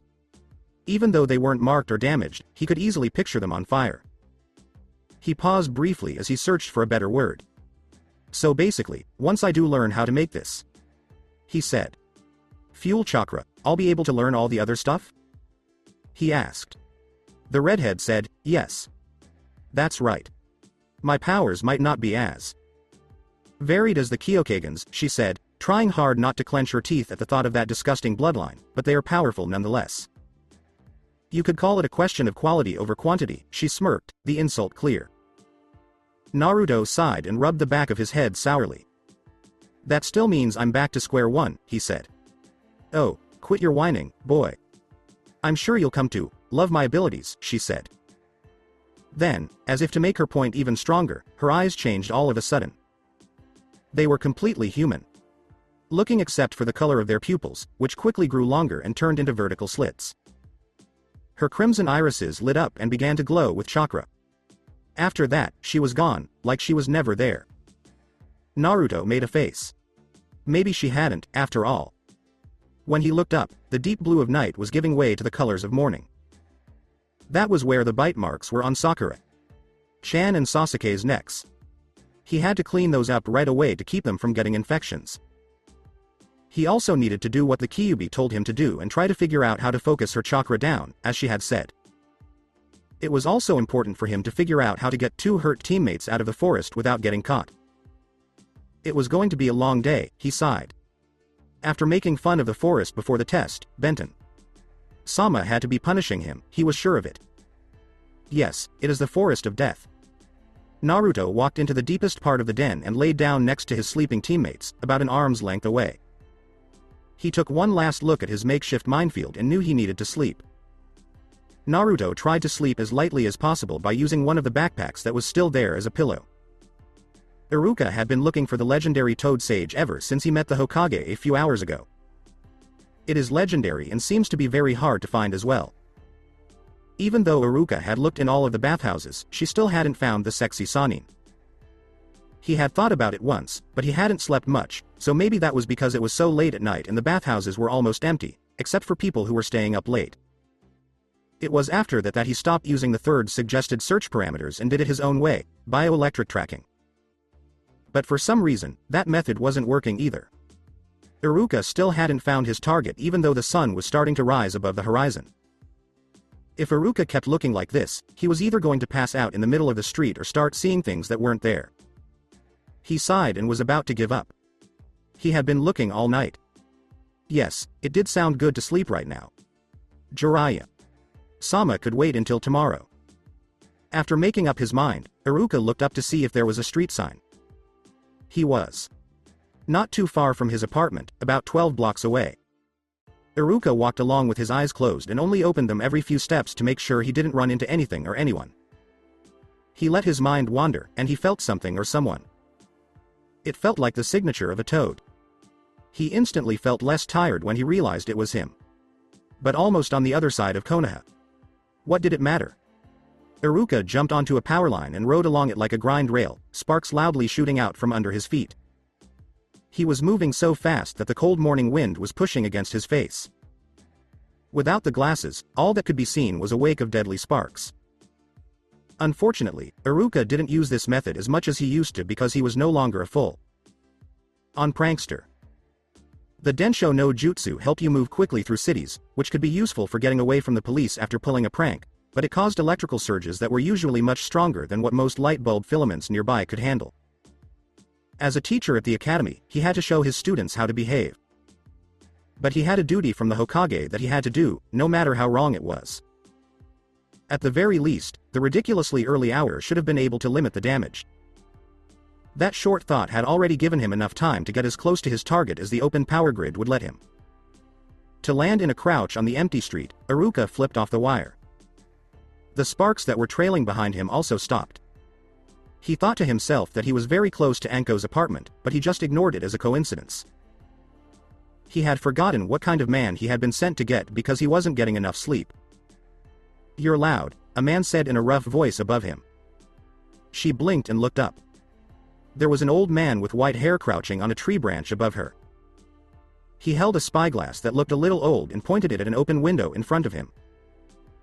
Even though he didn't need to, Iruka turned to see what he was looking at and turned back around right away, his face on fire when he saw Mitarashi Anko without a top on. He hoped and prayed that his girlfriend hadn't seen him looking at her like she was meat. "If I had to guess, I'd say you're Amino Iruka from the clan that used to be in Kirigakure," the man with white hair said dryly, not taking his eyes off the person in front of him. In that split second, Iruka felt both impressed by how smart the Toad Sage was and insulted by how rude the man was. He finally decided to say, "You're well informed," though he may have said it a little harsher than usual. This made Jiraiya just shrug and say, "What can I say, it's my job." Iruka frowned, but she didn't bring up the man's peeping. Anko would kill him if she ever thought he thought she couldn't protect her own honor, even if he was a cage. Level Ninja. Hokage. "Sama wanted to meet with you last night, Jiraiya." "Sama," he said. "I've just spent all night searching for you." Only then did Jiraiya take his eye off of his spyglass and neatly fold it up as he fell from his branch. When Jiraiya wasn't being serious, he asked, "What's going on?" "If Sensei sent you to find me, it's got to be serious." Iruka began, briefly caught off guard by the sudden change in mood, but she went ahead anyway. He refused to name the Kyokagen because there were people nearby who might be listening in. "Orochimaru knows about it," he said. "In a ninja village, this is a good habit to have. The Hokage intends to brief you on the situation." The next person to flinch was Jiraiya. He then muttered a curse and turned away. "Didn't expect the jerk to walk through the second exam with the other jerks," he complained, mostly to himself. "Looks like the old man and I are going to have a talk, after all." "No, the situation is not good," Iruka agreed, rubbing the bridge of his nose with his tired hand. Jiraiya groaned, didn't imagine it would be. No telling what that son of a bitch'll do with knowledge like that. He exhaled, so much for a relaxing vacation in Konoha. Even though he was about to leave, he couldn't help but take one last shot. "By the way, do you enjoy the show?"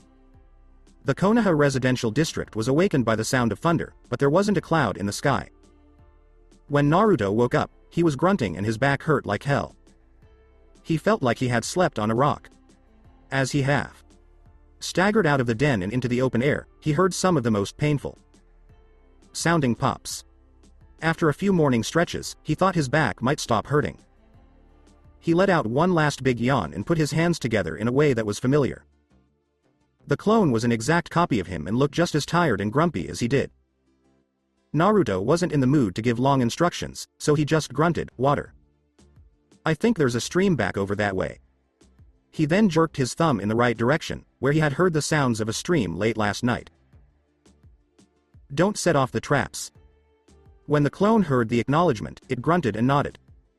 It then quickly and carefully hopped through the small gaps in the trap's coverage before running off into the trees. After that, Naruto stumbled back into cover, feeling a little more stable now that he was awake. He looked through his pack for a ration bar while reminding himself to thank Tenten and her father for the pack. It was almost like a routine for him. He would break off the piece of the bar that was in his teeth, chew it over and over, and then swallow. It wasn't even close to being as good as ramen, but it could have been a lot worse. He went back to the entrance and waited patiently for the clone to come back. His stomach was full, or at least it wasn't growling anymore. That was a long time. The sun could have been seen moving across the sky. It was getting to the point where Naruto wasn't sure if the clone would even come back when it jumped back into the clearing with several dripping water bottles hanging from its shoulders. The clone gave the arrangement back to its creator and then disappeared without saying a word. Naruto slightly flinched as the clone's memories hit him. That explains why the clone was taking so long. So it boiled the water first because it wasn't sure if it was clean or not.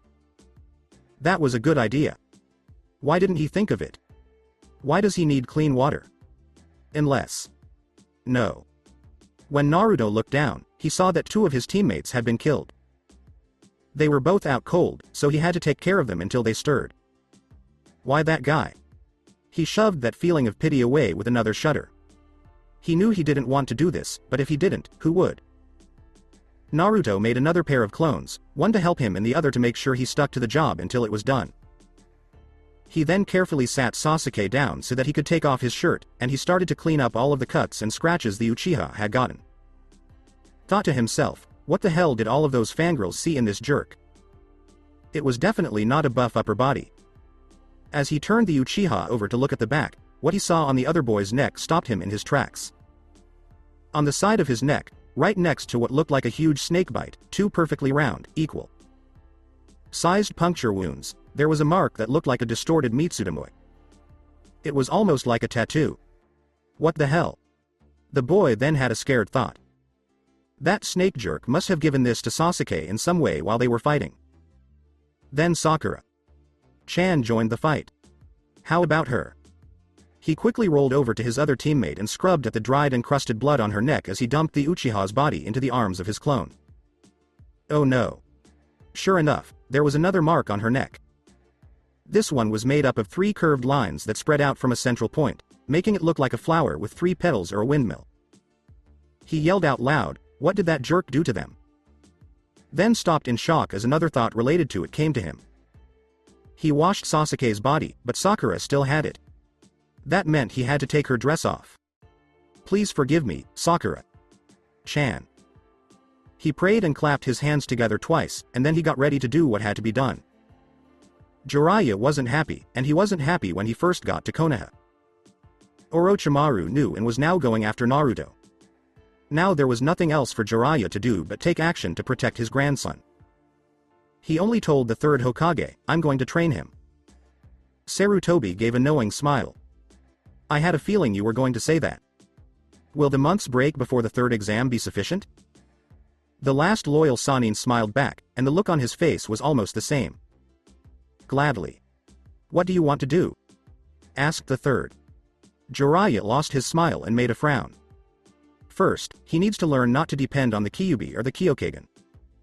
Both are very bad for you after long term use. The seal is meant to slowly break down and filter the Kyuubi's chakra into Naruto's coils, but using the raw stuff over and over again will wear it down and destroy it. The same goes for the Kyokagen. All that warping around and changing his body and organs to match the limits he's copied is a waste of time. He needs to discover how to always keep the 2 of them in balance. He looked off into the distance as he thought, play one off the other. I'm thinking of letting him sign the Toad contract. That should do the job, he said. During Jiraiya's speech, Sarutobi thought for a moment. He then filled his pipe with his favorite mix of herbs and tobacco and lit it with a long stemmed match. He wondered why he should waste chakra on something so unimportant. While he spoke, Sarutobi took a few puffs to enjoy the feel of his smoke. Then he returned to the subject at hand. You never did tell me how you know so much about the Kyokagen, he thought. The smoke circled him as he spoke.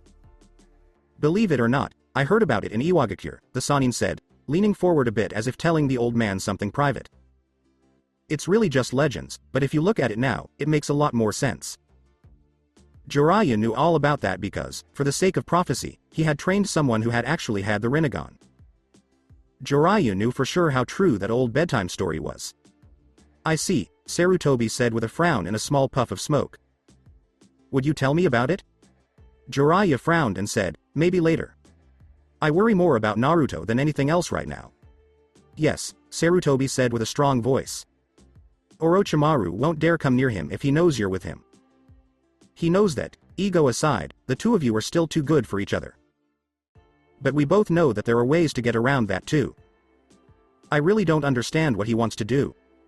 Uriah flatly told him, not good. I can tell you that right now. He frowned and cut his arm across his chest as he thought about the traitor. I don't think Naruto was his original target though. That's what I think too, Sarutobi said with his eyes closed in thought. Naruto. Kun was just a convenient target, a lucky break. I think he was after someone else on Kakashi's team because he wouldn't have even bothered to come close to them, let alone attack them. The Uchiha, Jiraiya said with confidence. Orochimaru was always so eager to learn all the jutsu in the world. Having your own Sharingan at your disposal is the best way to do that. But that still didn't make much sense. Why would Orochimaru risk the Uchiha getting stronger than him? Was he planning to somehow transplant the Sharingan into his own head? Yes, Sarutobi said with a nod. Nearly as much is kept secret about Sakura's limit and how it came to be as there is about Naruto. Cons. It's also not something Orochimaru would go out of his way to get. It's useful and powerful, but not important enough to invade the village for. Nothing else makes sense. Uchiha Sasuke is the only one who does. Now the only question is, what does he plan to do with him next? But not with Naruto? I'm tired, I'm rubbing my forehead, Jiraiya said. All this drama was giving him a headache, even though he wasn't a spy master. When asked, Sarutobi could only shrug and say, I guess only time will tell. For now, all we can do is plan and get ready. We hope that we won't have to wait too long to find out. He cursed as he wrung out the wet cloth and carefully put it on Sakura's forehead. Damn it, he said. A few hours after he woke up, both of them got high fevers, which bothered and worried Naruto. Since then, he had only been thinking about making sure they both stayed alive.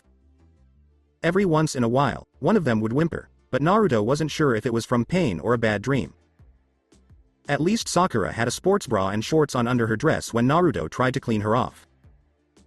That way, her anger should have been contained enough that she wouldn't kill Naruto when she found out. Maybe she'd hit him so hard he passed out, but not kill him.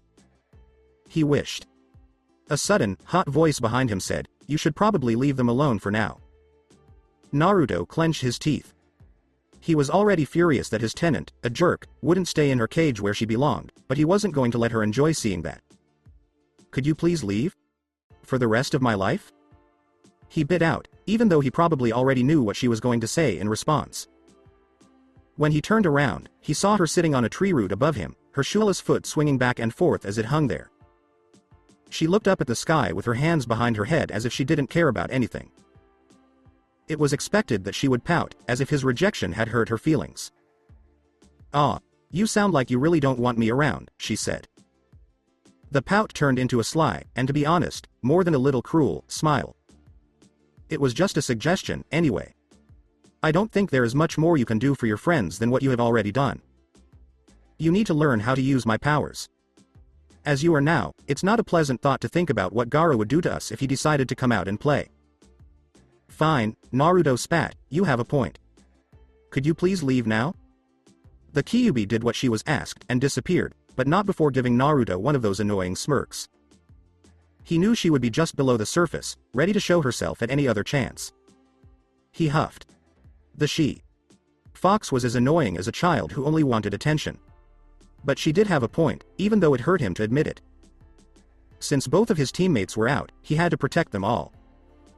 He didn't really have a choice but to use the new powers she had given her. Even though he didn't want to, he stood up and left both the hollow and the clearing, leaving a copy of himself to watch over his teammates. It was easy for him to get through the small gaps in his trap's coverage by this point. He remembered that he had learned some kind of wind jutsu from Orochimaru during their fight. Since he was already thinking about it, now seemed like a good time to try it out.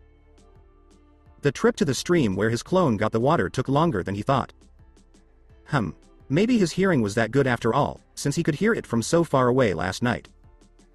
No one was nearby, or even nearby, based on what his hearing and sense of smell told him. But if he ran into someone hostile, he could just lead them back into all the traps he had set up. A Jonin might be able to find his way through all of them. And now that we're here, that cocky voice said in the back of his mind. Try letting go of the chakra I gave you. But not too much.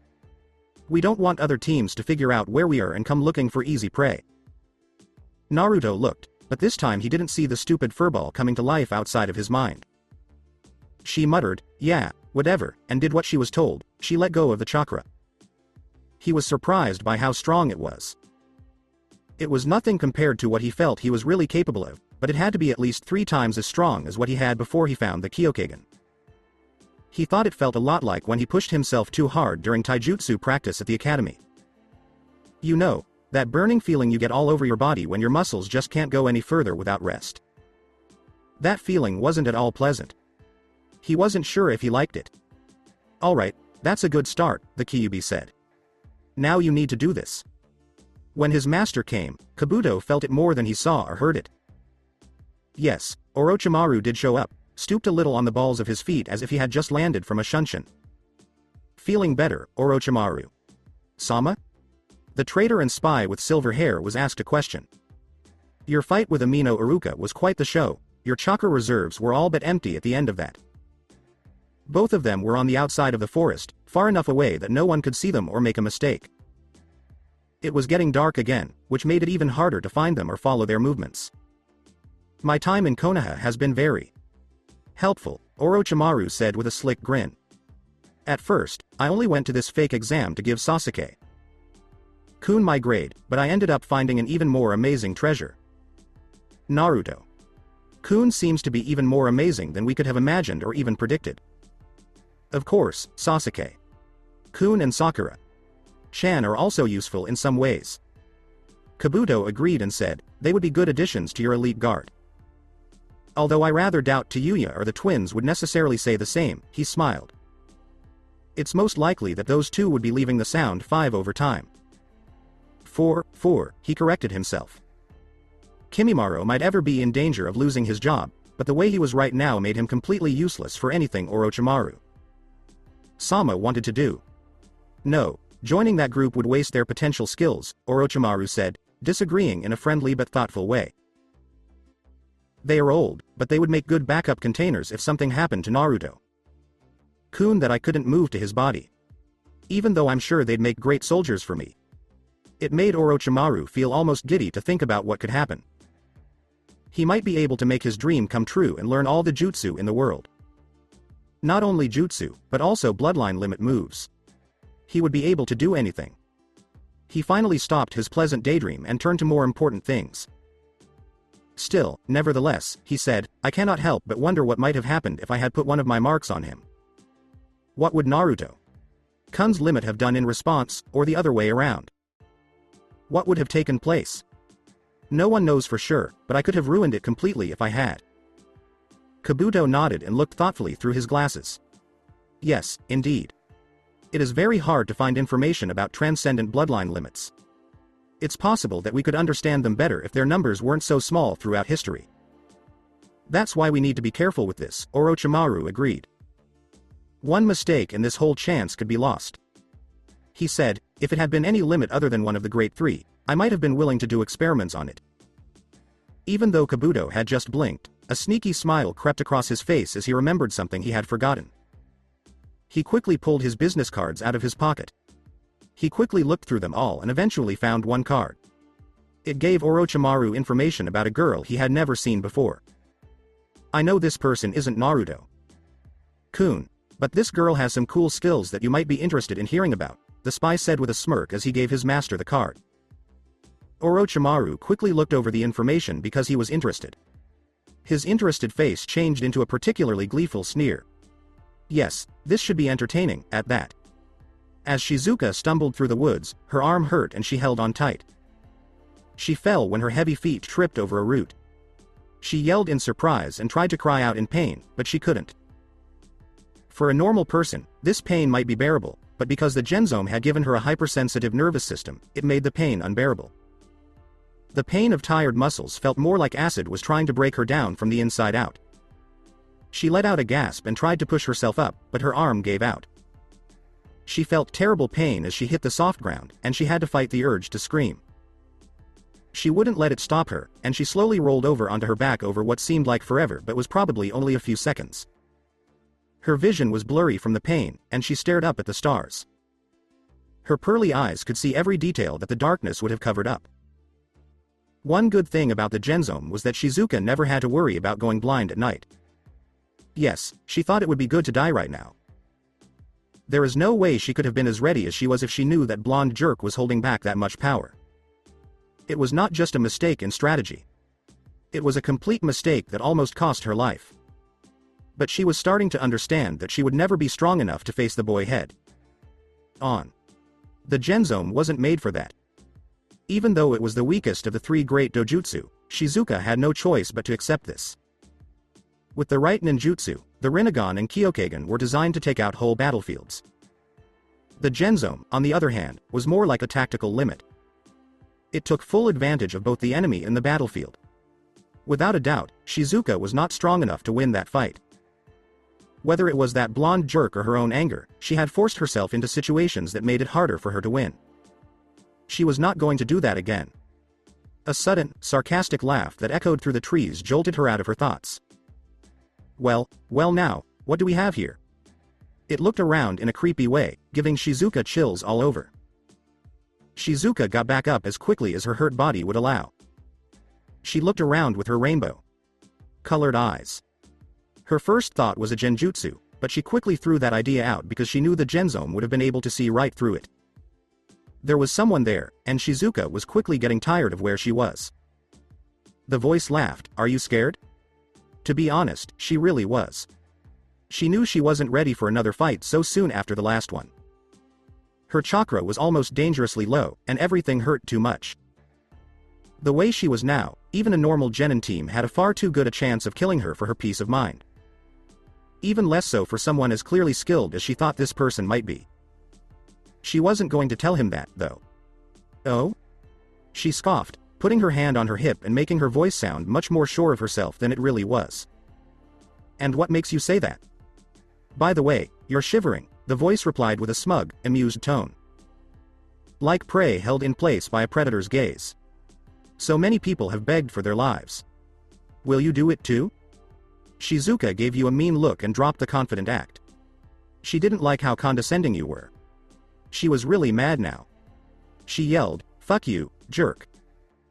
She felt fear, pity, compassion, and love, but she thought she had let them go a long time ago.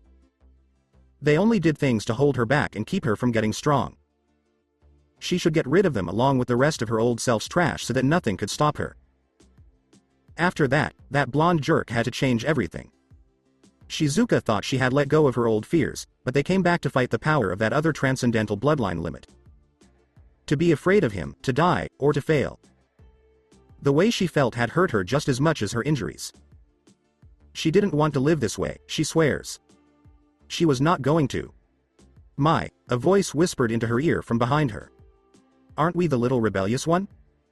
She turned around with her knife ready, but her hand got caught before she could hit the person who was following her. She jumped when she saw that pale, skinned hand on her arm. When she looked up at the nin's face, her face turned pale and her blood ran cold. "Hello, Orochimaru.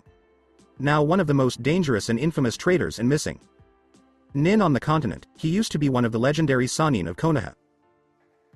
Shizuka couldn't help but wonder if she was going to make it through this alive. The would-be snake smiled oilily and said, "I have a use for you. Well, I have this test seal that I'm working on, and I'm interested to see how it works with one of the transcendental bloodline limits. It would have been my first choice to be Naruto-kun, but I'm worried about what that might mean for the Kyokagen. Thank goodness you're here instead." Shizuka's face lost all of its color at that moment, and she was struggling even more desperately. She kind of locked eyes with his by accident, and Orochimaru suddenly let go of her. He was startled and surprised when a box formed around him on all four sides, holding him still and not letting him move. Shizuka let out a gasp of fear and relief. She hadn't meant to set off that illusion, but it probably saved her life anyway. She couldn't just let the man go, though, since he had already said he was after her. She could only win now if she killed him before he did what he was planning to do with her. With her mind made up, Shizuka reacted into herself to focus. Suddenly, a bunch of swords appeared out of nowhere and hugged the box around it on all sides. She yelled, "Gens Yonka, Muzen no Gunka." With that thought, all the swords shot out at once, piercing the box so deeply that not a single square inch of its surface was left unharmed. But there was no scream. There shouldn't have been any screams. His body should have felt like it had been cut by 100 or more blades at the same time. Shizuka shattered the illusion right away, expecting to find a dead body dripping with blood and stab wounds. What she found instead was a pile of dead mud. She cursed and spun around as she desperately looked for the person who hurt her. That one had always been an Earth clone, or did he switch himself out so quickly that not even she could keep up? Orochimaru's voice laughed and said, "Such ruthlessness." Shizuka got even chills when she realized he was praising her for trying to turn him into ground meat. "So much potential in you, I can see, more than any others of these pathetic genin in this equally pathetic wargame." At that very moment, someone grabbed Shizuka's bloody arm from behind and twisted it behind her back as she hissed in pain. Before she could react, a kunai shot out and buried itself in the flesh of her other arm. Shizuka bit down and slammed her teeth and jaw shut to keep from screaming. She fought hard not to black out as streaks of darkness went through her eyes. Yet. The voice said in jest, "You still lack so much." She felt a white, hot burning going through her as the fangs bit into her neck and shoulder. After that, there was only screaming. So that's it for today. I hope you guys enjoyed it. Don't forget to like, share and subscribe to the channel for more awesome stories like this. Thank you. See you all in my next video.